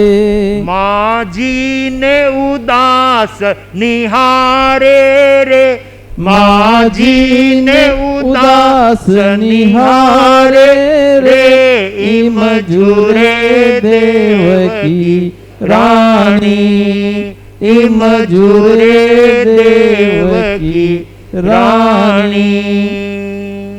अपने 7 पुत्रों को जन्म देने के बावजूद एक भी पुत्र का बचपन नहीं देखने के कारण माता देवकी गहरे आर्त ध्यान में अपने महल में आकर के उदासीन भावों में अपने गले पर दोनों हाथ दे करके और आर्त ध्यान के गहराई में डूबी हुई है। और उस समय श्री कृष्ण अपनी माता देवकी को पग वंदन करने के लिए आते हैं और माता जी से कहते हैं, माता जी हमेशा मैं आपको वंदना करने आता हूँ और आपको धोख देने के लिए आता हूँ, तब आप दूर से ही कहते हो आओ किसान, आओ गिरधारी, क्या क्या शब्दों से मुझे आप दूर से ही पुकारते हैं। आज मैं आपके नजदीक आ गया, आपके पैरों का स्पर्श भी करके प्रणाम किया, लेकिन आप कौन सी चिंता में हैं, आप कौन से दुख में हैं। तब माता देवकी कहती है, दुखियारी घनी मातरे गिरधारी लाल, पण दुखियारी थारी मातरे गिरधारी लाल। इस प्रकार से देवकी रानी कहने लगी, हे पुत्र, तुम जैसे 6-7 पुत्रों को मैंने अपने उदर से जन्म दिया, लेकिन किसी का बचपन नहीं देखा, किसी का लाड प्यार नहीं किया, किसी का मैंने खिलाया पिलाया नहीं, नहलाया धुलाया नहीं और रूठे हुए को मनाया नहीं। घर में एक बच्चे के लिए जो साधन बसाते हैं वो मैं कुछ नहीं कर पाई। उस चिंता के अंदर गहराई चिंता के सागर में डूबी हुई हूँ। तब श्री कृष्ण अपनी माँ से कहते हैं, माता जी आप चिंता न करें, आपके पुत्र होगा और मेरे छोटा भाई होगा और उसका आप आराम से बचपन देख सकोगे, ये मैं आपको विश्वास दिलाता हूँ। क्योंकि एवंता मुनि ने कहा था देवकी रानी 8 पुत्रों को जन्म देगी और कृष्ण का नंबर कौन सा है? 7वां। इसलिए अभी एक पुत्र होना अवशेष है और इस बात को श्री कृष्ण अच्छी तरह से जानते हैं और इस बात को सिद्ध करने के लिए वे पौषधशाला में जाकर के तेले की तपस्या करते हैं। हरिने गणेशी देव को तेला तप करके अपने पास बुलाते हैं और उससे कहते हैं, मेरा होने वाला छोटा भाई जिसको आप माता से दूर नहीं करोगे। हरिने गणेशी देव ने हाथ जोड़ करके कहा, तथास्तु, ऐसा ही होगा। और माता देव की आनंद से आपके छोटे भाई के बचपन को आराम से देख सकेगी, उसका लालन पालन करेगी, उसका सारे जन्म से लेकर के जितने कार्य किए जाते हैं सारे वो कार्य देवकी के हाथों से होंगे। आप निश्चिंत रहिए। देवता से ये सारा सूचना लेकर के और श्री कृष्ण पौषधशाला से निकलते हैं। माता देवकी को जाकर के कहते हैं, माता जी मेरा छोटा भाई होगा जिसका बचपन आप आनंद से देख सकोगी। माता देवकी को बड़ी खुशी होती है, बड़ी प्रसन्नता होती है और माता देवकी गजसु कुमार को कैसे जन्म देती है और उस गजसु कुमार का जिक्र अंतगर सूत्र में कैसे आपको बताया जाएगा, वो सारा जिक्र सुनने पर पता चलेगा। सचमुच में महापुरुषों की एक एक बातें हमारे जीवन को जबरदस्त प्रेरणा देती है, अनेक प्रकार की शिक्षाएं प्रदान करती है। उन समस्त शिक्षाओं को अपने जीवन व्यवहार में अपना करके प्रत्येक भाग्यशाली आत्मा को धर्म ध्यान और तप त्याग से अपनी आत्मा को जोड़कर पावन और पवित्र बनाने की आवश्यकता। इन्हीं भावों के साथ मैं अपने शब्दों को यहीं पर विराम देता हूँ। समय भी हो गया है और सभी भाग्यशाली जिस भावना के साथ तप त्याग की सामायिक और संवर की आराधना करके बैठे हैं, ये बहुत खुशी की बात है। जो भाई लोग मुपत्ति बांध करके नहीं बैठे हैं उनसे भी आग्रह करूँगा, कम से कम पर्युषण पर्व के अंदर हॉल में बैठने वाले तमाम भाइयों के और सभी बहनों के सामूहिक दिवस के रूप में ये पर्युषण पर्व का 3रा दिवस मनाया जाएगा, ऐसा तेरापन संघ में सूचना दी गई है। तो मैं समस्त भाई बहनों से कहना चाहूँगा, आज दिन भर में कम से कम एक बार मुपत्ति बांध करके सामूहिक की मुद्रा में बैठ करके आप सामूहिक कर सकें, बहुत अच्छा है। अगर उतना नहीं कर सकते तो अपनी मुपत्ति लगा करके एक नवकार महामंत्र की माला, एक अपने गुरुदेव के नाम की माला अवश्य करने का भाव रखेंगे तो आज का आपका ये सामायिक दिवस सार्थक हो जाएगा। सभी भाई बहन अपने अपने कार्य का ध्यान रखें और सामायिक की आराधना में लग करके और मुपत्ति के प्रति अपनी सजगता रखते हुए, एक समय था जब कोरोना के समय में पूरी दुनिया के लोगों ने अपने मुंह पर उत्तरासंग लगाया था, जिसे मास्क कह दो या कोई भी नाम कह दो, लेकिन है तो मुपत्ति ही। इस प्रकार से जो मुंह पे बांधी जाए उसको मुंहपत्ति कहते हैं, मास्क भी मुंह पर बांधा जाता है, इसलिए वो भी एक मुंहपत्ति का प्रकार है। इसलिए हम अपने धर्म के प्रति श्रद्धा और विश्वास रखते हुए और अपनी मुपत्ति का बहुमान करते हुए इन पर्युषण पर्व के दिनों में अपने मुख पर मुपत्ति धारण करेंगे। ये मुपत्ति हमारे धर्म का गहना है, धर्म का आभूषण है। इस आभूषण की कीमत दुनिया का कोई आभूषण नहीं कर सकता। इसलिए पर्युषण पर्व के दिनों में जितने भी भाई बहन प्रवचन में उपस्थित होते हैं वो कम से कम मुपत्ति लगा करके बैठें। देखिए हमारे ओंकारानंद जी रोज मुपत्ति लगा करके आते हैं। आपके कामरेज शहर के रहने वाले ब्राह्मण भाई हैं, लेकिन सभा में आते हैं तो मुपत्ति बांध करके आते हैं। आप जिस धर्म से जुड़े हुए हैं आपको मुपत्ति बांधने में भी विचार आता है। सबसे कहना चाहूँगा, सब कल के दिन मुपत्ति बांध करके प्रवचन का लाभ लेंगे।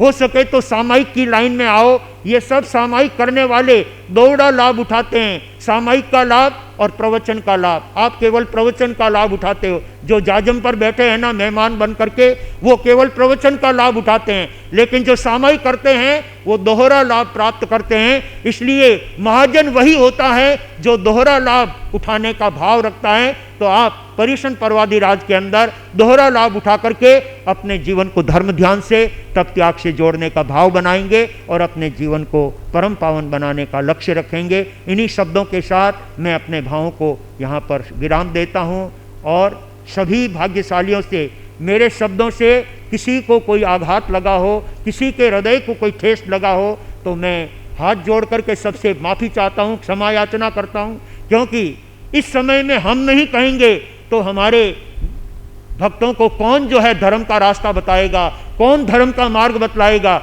इसलिए जो परमात्मा ने हमको दिया है उसे आप तक पहुंचाने का कार्य हमारा है। हम तो केवल परमात्मा का काम करते हैं, हम परमात्मा के मुनीम हैं, हम परमात्मा के जो कुछ कह दो मेहता जी हैं, और वो बात आपको बताने के लिए पाठ पर बैठे हैं और आपको परमात्मा का संदेश सुना रहे हैं। यदि आप परमात्मा के सच्चे भक्त हैं और गुरुदेवों के प्रति भक्ति रखते हैं तो सभी भाग्यशाली प्रवचन के अंदर मुपत्ति लगा करके बैठने का ध्यान रखेंगे। इन्हीं भावों के साथ अपनी शब्दों को यहीं पर विराम देता हूँ। आनंद ही आनंद। आज का उपवास के पचकान श्रीमती अंजू देवी कोठारी उपवास के वो तो आज का उनके उपवास का नाम है, और बाकी जितने उपवास करने वाले भाई बहन हैं उन सब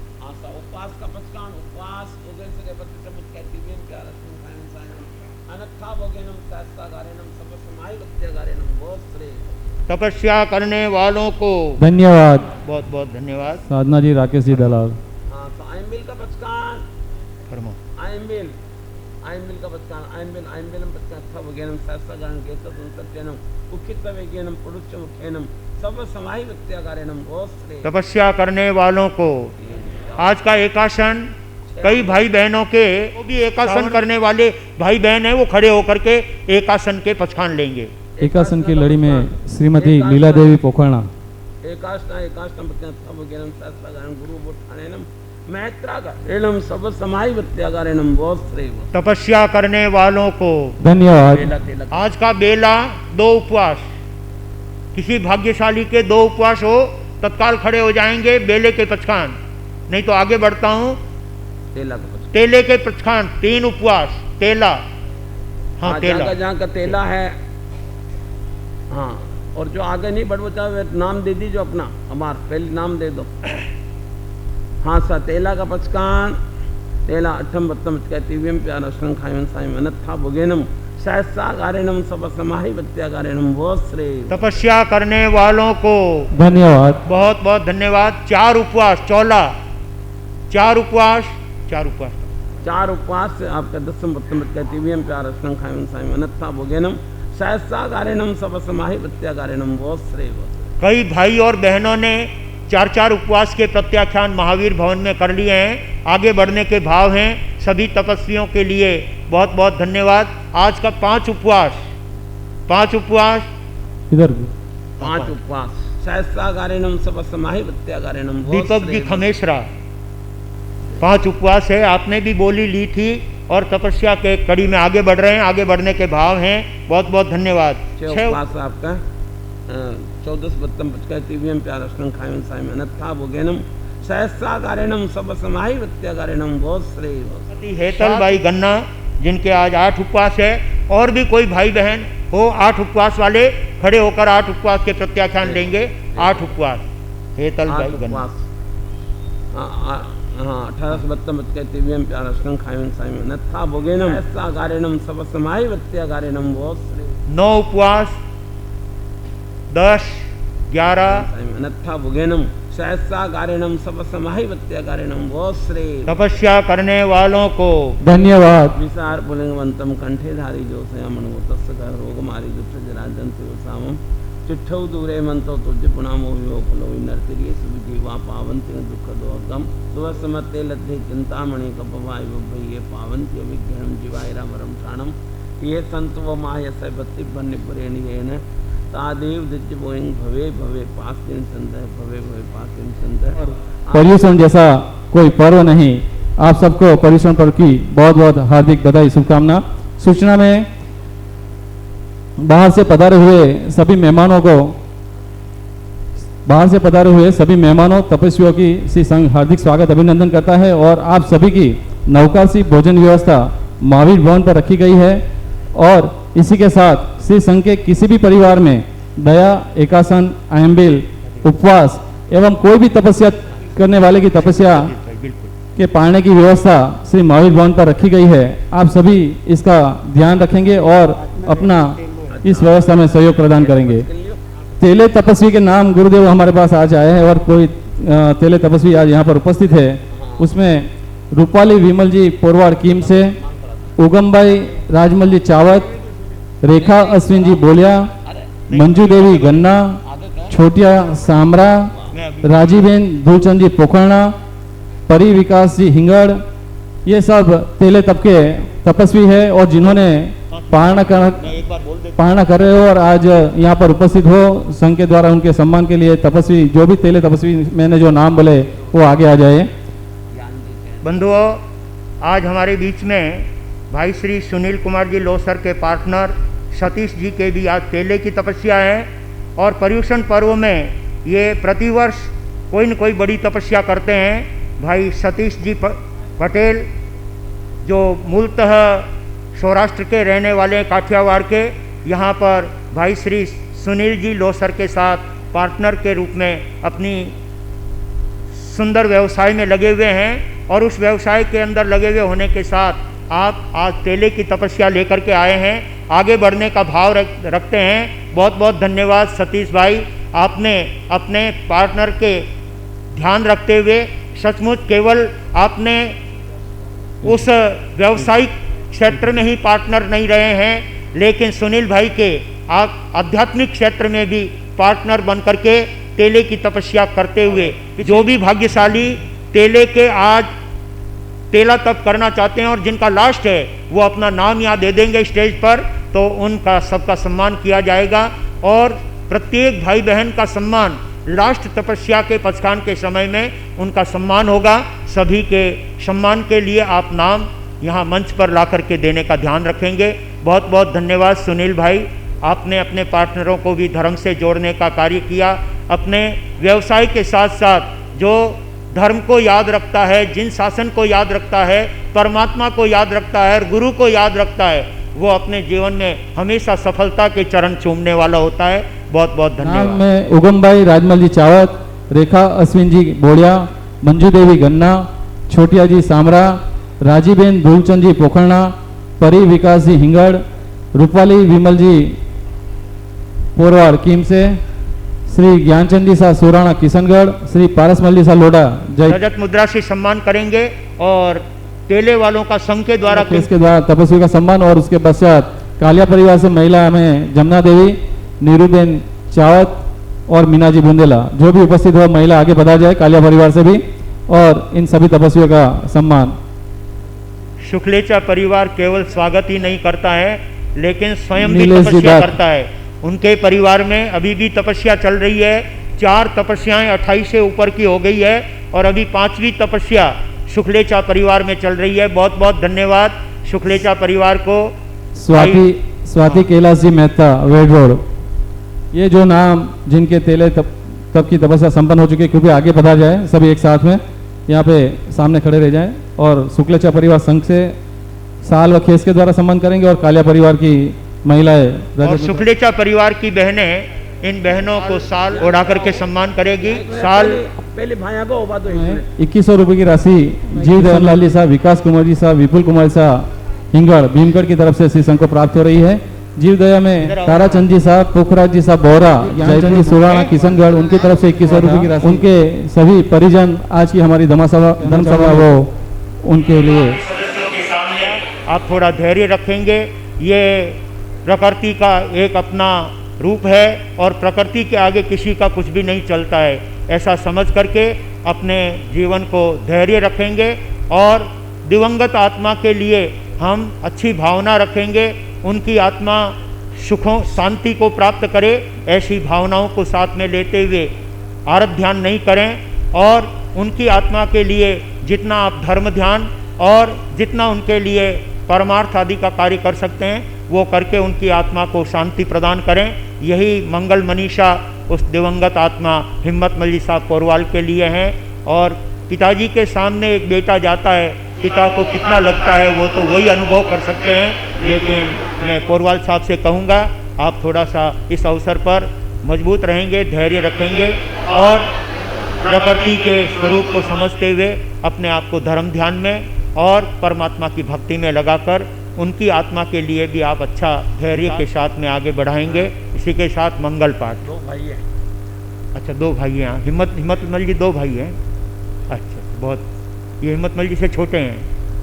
बहुत बहुत कठिनाई की घड़ियाँ आई है। मंगल पाठ सुनाते हैं और फिर अनुकूलता हो महावीर भवन में आएंगे तो जरूर सांत्वना के 2 शब्द कहने के भाव रहेंगे।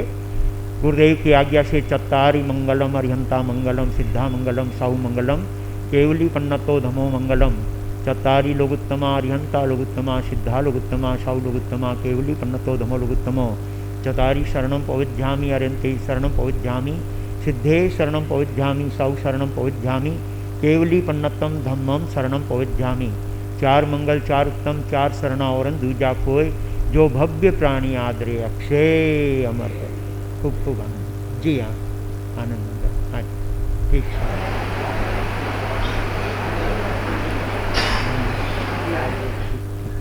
सम्मानों में मैं श्री संघ की ओर से उनका शाब्दिक सम्मान करते हुए जो मेहमान श्रीमान इंद्रमल जी साहब पोखरणा, श्रीमान मोहनलाल जी साहब बोहरा, सुनील भाई लोसर, राजू भाई बोलिया लाड़ी से, श्री गणपत जी बलावत, श्रीमान रामलाल जी साहब बारडोली से, ये सब हमारे 4 महीने प्रवचन पश्चात की प्रभावना के लाभार्थी श्रीमान मोहनलाल जी साहब भीमराज जी साहब सांकरिया सांडेराव कला मंदिर ज्वेलर्स, उनकी तरफ से प्रवचन पश्चात की प्रभावना है रखी गई है। वाणी में जो संदेश था प्रवचन में, आज गुरुदेव के वाणी से जो संदेश था वो ममत्व ममता को छोड़कर समता को अपनाओ, ममता छोड़कर समता को अपनाओ और मन में किसी प्रकार की गांठ न रखकर मन एवं आत्मा को शुद्ध रखने के भाव रखे। यही पर्युषण पर्व के दरमियान हमें आज पर्युषण पर्व के 3रे दिन गुरुवर द्वारा यह संदेश मिला है। आप सभी इस संदेश को अपने जीवन में उतार कर अपना जीवन धन्य करें और पर्युषण पर्व में अधिक से अधिक धर्म लाभ देने के भाव रखे।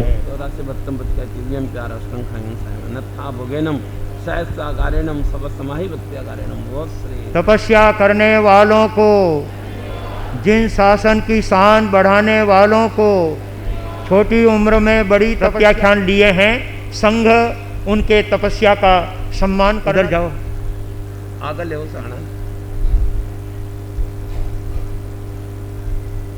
का कार्यक्रम संपन्न हुआ। मुकेश भाई आगे की सूचना जो भी है। गुरुदेव सूचना पूरी हो गई। आरती, गुरु आरती हो गए।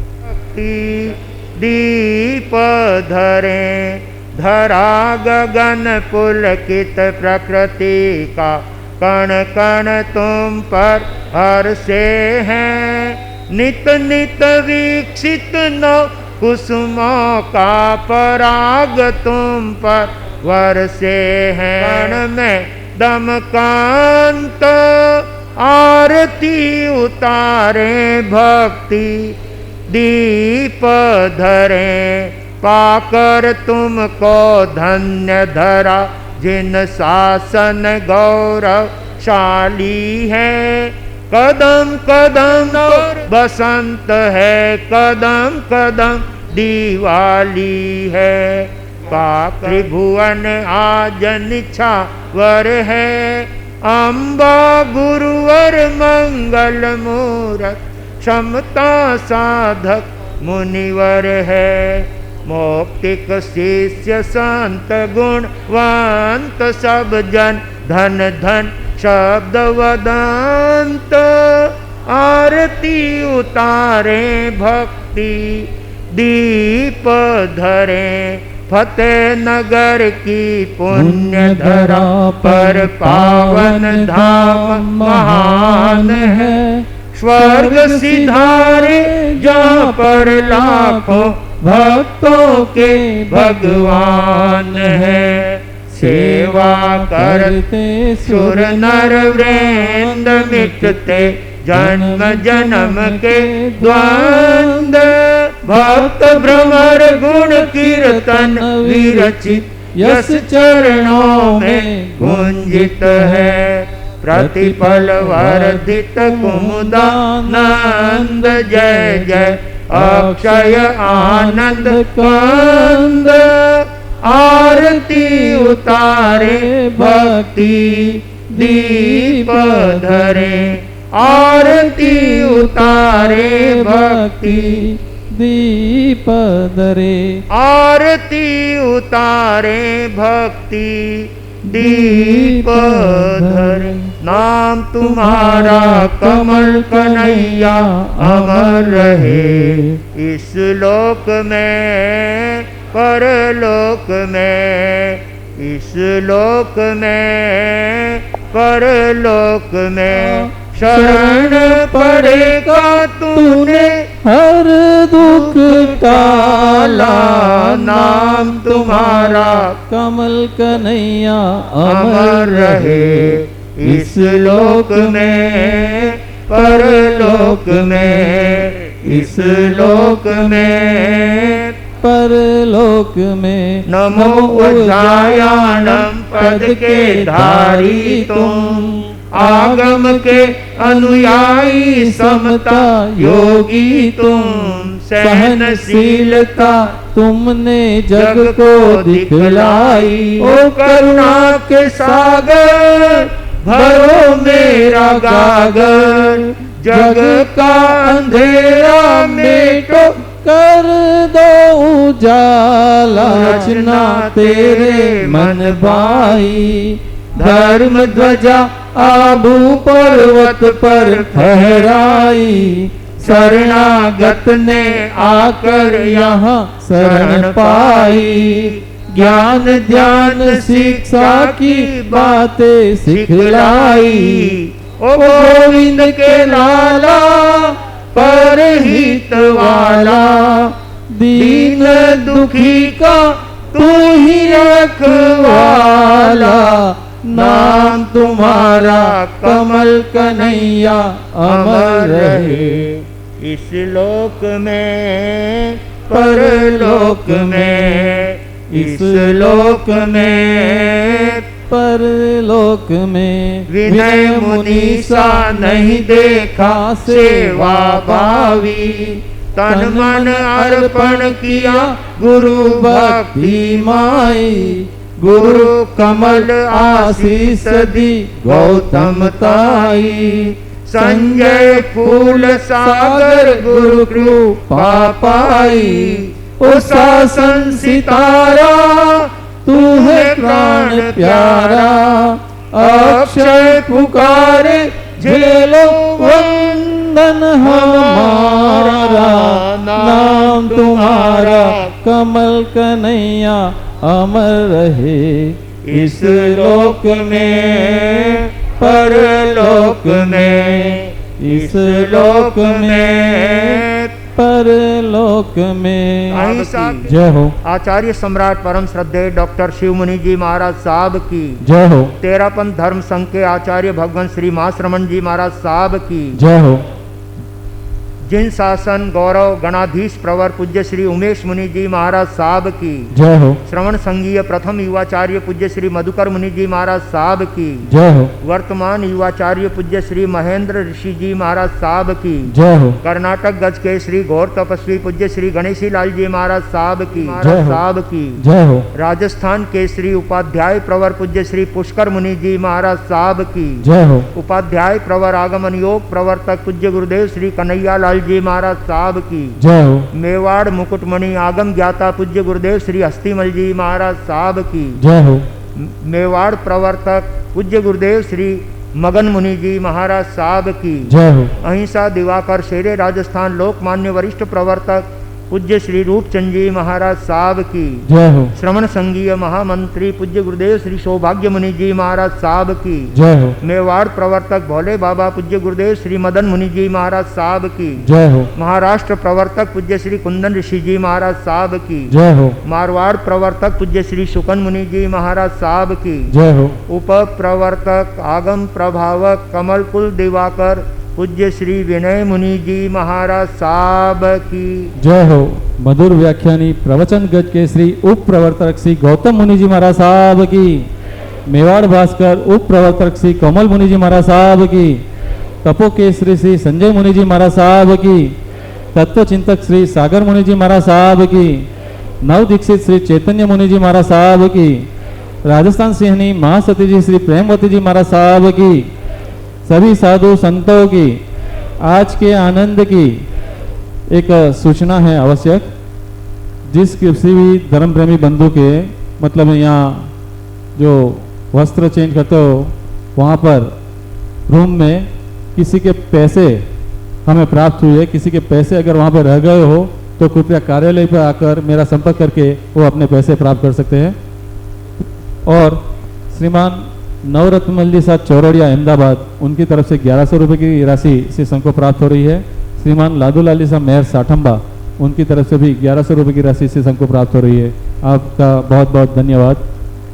दया सुखानी बेलड़ी दया सुखानी खान अनंत जीव मोक्षे गया दया तनो फल जान हिंसा दुखनी बेलड़ी हिंसा दुखनी खान अनंत जीव नरके गया हिंसा तनो फल जान जैसी सुनो वैसी करो तो पहुँचो निर्वाण कई हृदय राख जो थाने सुनियारो परमान साधु भाव संग कया कोई मत कर जो तान राग द्वेष मत राख जो थाने सुनियारो परमान। एक साथ गुरु वंदना। तिकु तो आया हीनम पाया हीनम करेमि वन्दामि नमोसामि सत्कारेमि क्षमाणेमि कल्याणं मांगलम देव्यं चेव्यं पज्वासामि मथे वनामि।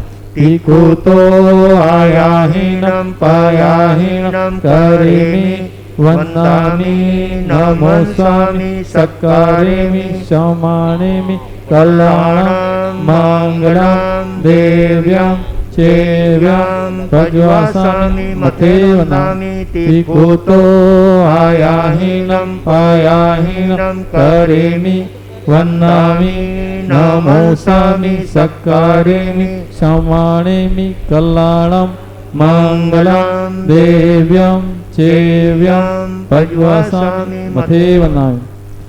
श्री सुरेश चंदी सांखला वेस्तान, उनकी तरफ से भी 1100 रुपये की राशि से सबको प्राप्त हो रही है। बहुत बहुत धन्यवाद श्रीमान।